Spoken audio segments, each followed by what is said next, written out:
Written by WittyisNotWitty. I murdered Aaron Harper, my closest friend. I stabbed him right in the heart. Look, I know how it sounds, okay? Probably think I'm some unstable lunatic. I'm not. I'm really not. I bet you'd have done the exact same thing in my situation. I don't have much time, so I'll just start at the beginning. It will probably make the most sense that way. Winter break had just started, and I was bored out of my mind. I don't really have any major hobbies, and college had taken up much of my time anyway, so it didn't really matter. But now that I had 3 weeks of free time, I had nothing to do. So I reluctantly resigned myself to spending it sleeping and maybe binge watching a couple shows on Netflix, when out of the blue my phone began to ring. When I fished it out of my pocket, I was pleasantly surprised to see that it was Aaron. Aaron is, or was, my best friend through high school. I met him on the first day of freshman year, and we'd been completely inseparable ever since. We spent nearly every day together. At least, that's how it used to be. I was surprised because it had been a long time since I had last talked to him. Hell, I think this was my first conversation with him since high school graduation. Why would he call me now? I picked up the buzzing phone and answered the call. Hey, is this still Tay's number? Aaron's voice immediately came crackling through the phone speaker. Hey, Aaron. Yes, it's still my number. I answered, happy to hear his voice after so long. Oh, hey, I wasn't sure if you had changed it or not, he had said, a little bit of nervousness creeping into his voice. What's up? It's been a while since we've talked, I asked, confused about why he called today of all days. Oh, I've been doing pretty good. My record shop has been pretty successful. How's college? He spoke quickly, and his voice sounded almost tight, like he was out of breath. There was a good beat of silence before I responded. College is good. I'm glad to hear your business is doing good, man. I awkwardly answered, not knowing what to say next. I paused, waiting for him to say something. The silence slowly dragged out, killing the already fairly dry conversation. As it got more uncomfortable, I decided to cut to the chase. Why'd you call me, Aaron? I asked, my voice piercing the silence. Well, I was wondering if you want to go camping up on Mount Mayworth for a couple of days with me. As soon as those words left his lips, I knew I was going. I had to. You see, back when Aaron and I were in high school, we would always camp up on Mayworth every summer, normally with his brother, Jason. It was our little tradition. We stopped after we graduated. I don't remember why. I had to go with him. I couldn't just let our tradition die out completely, and I knew I needed a break from college. Okay, I'll go, I responded, smiling. Looking back on it, I would have saved myself a lot of trouble if I had just hung up. A couple of hours later, I was outside waiting to be picked up. I hadn't packed much, just some camping gear, my phone, my old hunting knife. The knife was a gift from Aaron, so it felt fitting. It was a cold day out. I remember that. Puddles of dark rainwater from the previous night still littered the area. It was pooling in every nook and cranny in the street, and it flowed into the storm drains, into the abyss that was the sewers below. I checked my phone for any texts from Aaron. None. It wasn't surprising, to be honest. Aaron was the kind of guy to always be late to everything, no matter how important it was. Hell, I remember back in freshman year, he was half an hour late to his own brother's birthday party. Man, Jason was mad about that. I smiled, the image of Jason giving Aaron a noogie filling my head. I miss those days. Why did we ever stop talking? Just then I heard an old but nostalgic dirty red pickup driving down the road, splashing through the puddles in the street with a pair of dim yellow headlights paving a clear path. I looked up from my phone and looked towards the dirty windshield of the truck. Aaron waved at me through the filthy window. I waved back and walked up to the shotgun seat, and there was a light click as Aaron unlocked the door. I opened it and clambered into the truck, putting my backpack on my lap and shut the door with a thud. Aaron looked a little different from what I had last seen him, but I guess that's to be expected considering it had been so long. His hair was longer, down to his shoulders. He also wore a large pair of dark sunglasses, and I saw only my own reflection staring back at me in those glasses. "So, are you ready to head out?" he asked, and in person I noticed that his voice was slightly different. I can't really place it, but something was different. Once again, this was to be expected. It had been a long while, after all. "Yeah, let's go." The drive was, to be honest, really relaxing. Aaron and I talked about our lives, about how things were in high school. Eventually, the buildings started to become less and less common, slowly replaced by rocks and trees. Before I knew it, the road was gravel and the looming shadow of Mount Mayworth had enveloped us. Looking up at the enormous mountain, I let sleep take me. My eyes creaked open, and I nearly had a heart attack when I saw the dark glasses of Aaron looking down at me through the car window. He was smiling at me, slowly tapping the window with his finger. I took a breath, my heart still pounding. It was kind of unnerving, to be honest, just watching him smile at me like that. I cautiously looked around and realized we had arrived at Mayworth. "Wake up! We're here," Aaron said, which was kind of weird considering I was clearly already awake and was staring up at him. I opened the car door and got out. "Jesus, man, you scared the daylights out of me." "Sorry," Aaron said simply.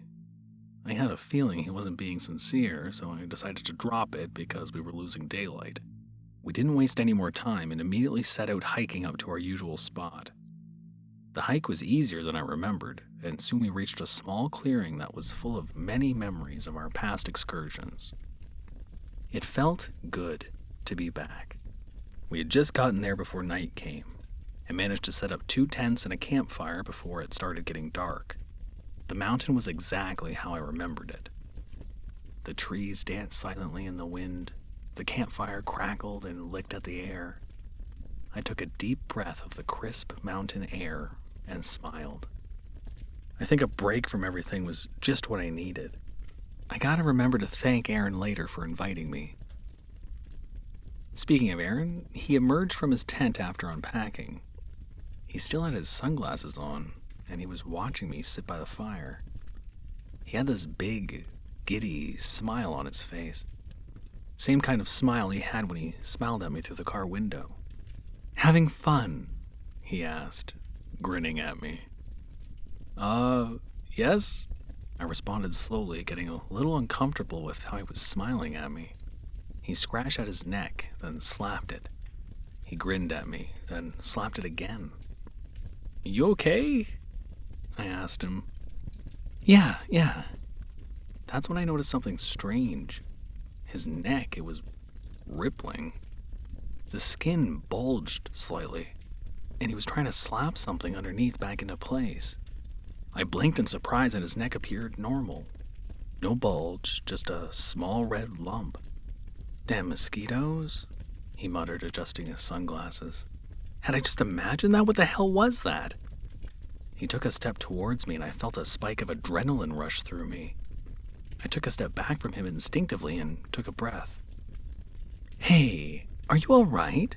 You look pale," he asked, some genuine concern in his voice. I felt in my gut that I had to get away from him. "I'm going to go to bed," I said quickly, getting up and slipping into the safety of my tent. As soon as I finished zipping up the tent, I finally took a breath. Something was horribly wrong with Aaron. I don't know how I knew, but I could feel it in my gut. What was that bulge in his neck? Had I just imagined that? I reached into my bag, taking out the hunting knife I had brought. I fiddled with the knife, my fingers gripping the handle. I debated sleeping with it by my side, just in case, but decided against it. I put it back into my bag, sighing to myself. I sealed myself in my sleeping bag. I don't remember falling asleep, but I must have. "Oh, hey Tay. You're up already?" I heard his tired voice ask. I slowly turned around to face him. He still wore those shades. Clothing was the same too. Had he even taken off his damn shoes to sleep? "Yeah, I'm awake," I said, not taking my eyes off him. "Great. Actually, I wanted to show you something I found up here. It's a little further up the mountain," he said, walking up and sitting down at the long dead fire. "What do you want to show me?" I had asked him. "It's kind of a surprise," he responded, letting out a light chuckle. Hearing that chuckle, I felt nostalgia rush through me. After a moment, I made the worst mistake of my life. I lifted my hand to meet his. I was just being paranoid, right? We set out after having breakfast, and I managed to calm down, stupidly thinking what I had seen the previous night was just in my head. After about half an hour hiking up the mountain, we made it to a large clearing where the ground stopped going up. In the center of the clearing, there was a large, shimmering lake. The lake didn't ripple. It was completely still, and so murky I couldn't see into it at all. What took up most of my attention, however, was the large, dark stone that came out of the center of the lake. It was like no stone I had ever seen. It was made out of an odd, dark material. I think obsidian or something like that. It had gray speckles covering every inch of the stone, and it rose from the center of the lake at least 10 feet high. The weirdest thing, though, was the dark hole at the base of the stone. It was small, no bigger than a doggy door, and it was so dark I couldn't see what lay beyond it. It was the most hauntingly beautiful thing I had ever seen, that stone. "Pretty cool, huh?" he said, grinning once again. "Yeah," I said, distant, still focused on the stone. "I found it on a hike last summer. It's insane, right?" "How the hell have we not found this before? We've hiked nearly every inch of this mountain," I asked, more to myself than anyone. Aaron simply stared at me in response, still grinning. "Aaron? Come on, I want to show you something," he said, completely dodging the question. He then entered the lake, the water soon reaching his knees, then his waist. "Come on." He beckoned me, and hesitantly, I followed, lifting my bag over my head to make sure that I didn't get it wet. I felt the icy water envelop my legs, eventually reaching my waist. The floor was unexpectedly smooth. No rocks, no mud, almost like the floor of a swimming pool. We waded through that lake and made our way to the great stone. Aaron hoisted himself up onto a little lip in front of the hole and helped me up and out of the water. I took a breath, shivering from the cold of the water. "Jesus, I'm freezing," I mumbled, trying to shake some of the water off. A moment later, I stood up and faced him. "It's warmer inside," he said flatly, turning towards the hole in the rock. "What? You've been inside?" I asked, surprised. The hole was small. How could he have fit through? "Yeah, it's amazing in there," he said, grinning at me again. I felt his eyes bore into me through those sunglasses. I got a horrible, sinking feeling in my chest, a deep, horrible sense of dread. I slowly looked from him to the hole, and I no longer felt curiosity and wonder. I felt fear, a deep, black fear that seemed to consume my very soul. Whatever lay beyond that hole, it was evil, and I could sense it. "You want me to go in, don't you?" I asked in a small voice. "Yeah, I do," he said, still grinning. But I realized that the grin was not because he was hanging with a friend, but because he had successfully lured me into a trap. That's when I realized Aaron was no longer a friend. "I think we both know I'm not going in there," I said with surprising confidence. He looked disappointed. He sighed woefully to himself, and then he lunged at me. Before I could react, he had his hands around my throat, trying to choke me out. I felt his icy hands lock around my throat, and I struggled madly, desperately trying to get him off me. His hands were so cold. I kicked and screamed, but he only seemed to falter when I struck him in the face. After his iron grip around my throat began to loosen, I violently pushed him away from me and I took a swing at him, striking him right in the face. His stupid sunglasses flew off, the lens broken. I smiled, enjoying the small victory. But that joy was killed when he looked up at me, and I saw that instead of eyes, he had 2 large holes in his face. I gasped in shock, but then it got worse, much worse. Crawling and wriggling, what appeared to be 2 jet-black insectoid limbs began working their way out of the 2 holes in Aaron's face, like some kind of demented wasp nest had been disturbed. His mouth opened, and a 3rd limb, larger, began to make its way out of his mouth. Upon seeing this, I wisely turned and dove into the water, trying to swim away from that place and away from Aaron as fast as I possibly could. But it was in vain. Aaron dove in and landed right on top of me.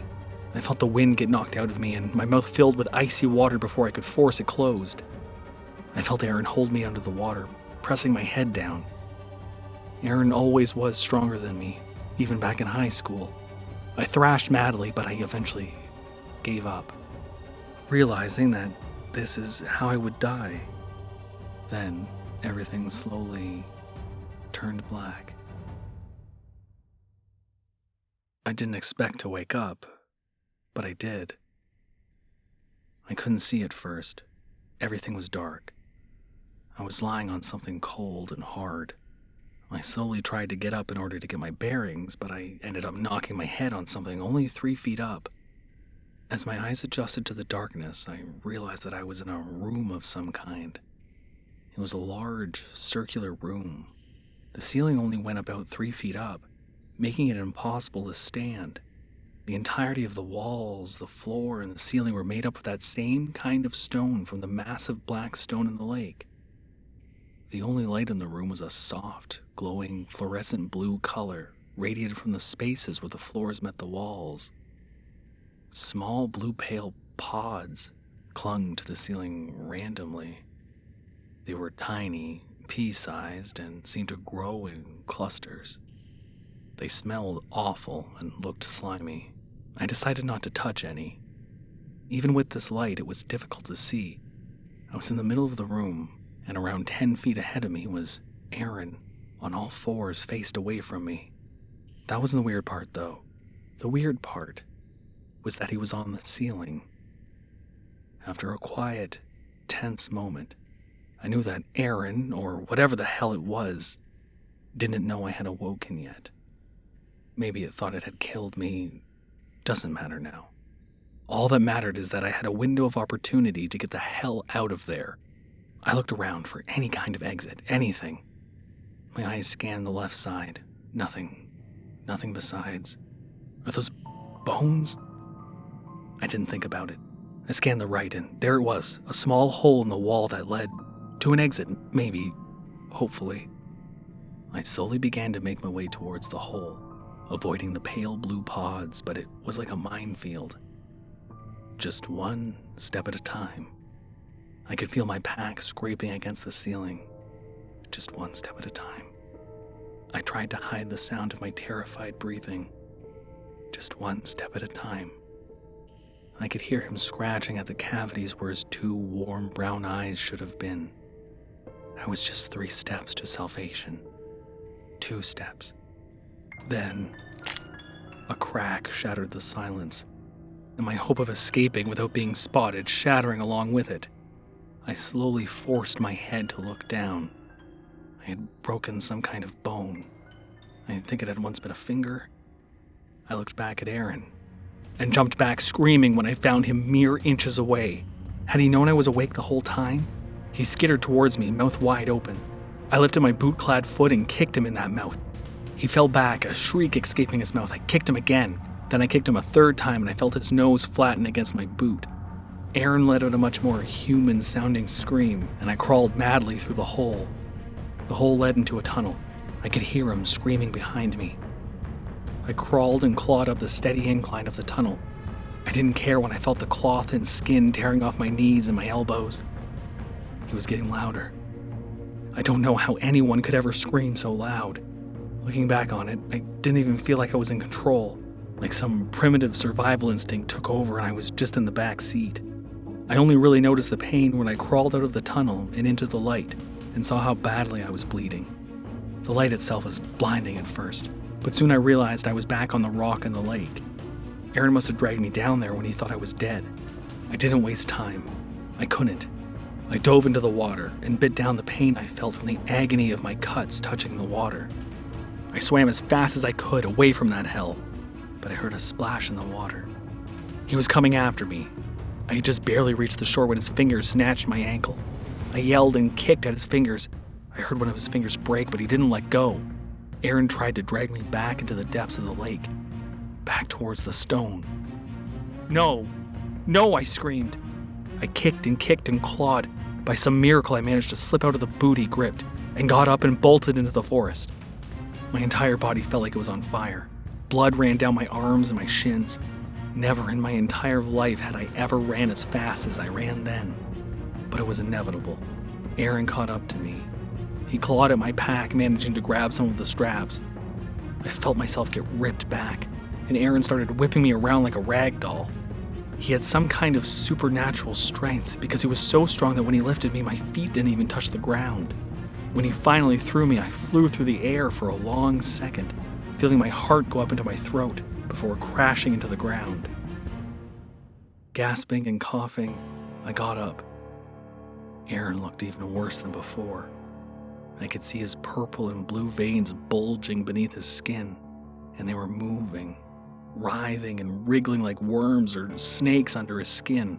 His broken nose was crooked at an odd angle. The insectoid appendages still reached out at me from his eye sockets. Tay, help me. Please. Aaron gargled out. Was Aaron still in there? Was the person I once knew still there? Please. Kill me. Aaron choked out. And that was the last thing he ever said, because his head suddenly split open, revealing the source of the insectoid appendages. It was jet black, and it looked like a horrible mix between a huntsman spider and a cockroach. It was coiled around his broken skull, and I could see that it was attached to his brain stem, having severed his spine from his head. I realized that the bulge I had seen the night before was probably part of his vertebrae. It was controlling him like some kind of demented meat puppet. But that was Aaron, the real Aaron, talking to me. Was he still there, trapped in his own mind while his body was used as a puppet? I couldn't let that thing, that creature, do that to him. I couldn't let that thing exist. I knew what I had to do. For Aaron's sake, I took off my pack and took out my hunting knife, dropping the pack to the ground. It was the knife Aaron had given me, the one I had brought. It was fitting. I charged Aaron and managed to stab him right in the heart. Blood splattered across my face and I heard a strange gurgling sound. Maybe it was Aaron trying to scream. The knife sank nearly to the handle, and Aaron dropped like a rock to the forest floor. Almost immediately, the insect leapt from Aaron's head and onto my face. It vomited a bunch of foul-tasting white foam all over my face, making a horrible screeching noise that reminded me of a cicada buzzing. I coughed and gagged. The foam tasted like a mix of moldy cheese and spoiled fruit. The disgusting insect crawled all over my body. I frantically wiped away the foam. I realized that it was riddled with those little blue pods from that place under the lake. I swung wildly with the knife at the insect, slashing off one of its front appendages. It squealed and tried to scurry away, but I didn't let it get far. I raised the bloody knife and made sure that thing was dead. Then it was just over. Everything got real quiet, and the smell and the pain started to set in. I cried for a while. I buried the knife and Aaron. Then I walked down the mountain. Everything was a haze, but I think a hiker found me. They brought me back and I talked to the cops. I told them Aaron disappeared after he went on a hike. I explained away my injuries as from a rough fall I had while searching for him. If I had told them the truth of the insect and the strange rock in the lake, I'd probably be in prison right now, or a psych ward. After a week or so in the hospital, I went home, recording this for God knows who. I know you'll probably believe this is just the ramblings of an insane person who went nuts, killed their best friend, and blamed it on a fantasy monster, and is now confessing their sins. If you want to believe that, I can't really convince you otherwise. But there is a reason I decided to say all this. When I first got home, I noticed that the veins in my wrist were moving. I also noticed that it's been getting harder to see. Even now, I can feel things crawling around underneath my skin. The pods and the white foam, I must have swallowed one, or maybe a couple. Doesn't matter. I have a jerry can full of gasoline and a lighter. After I finish this, I'll go into my shower and set myself on fire and make sure those fucking things can't use my body. I don't know how much longer I'll be the one in control, so I'll leave you with this. If you ever find a strange, shimmering lake with a stone in the middle of it up on the mountain, run like hell. Some places should be left alone.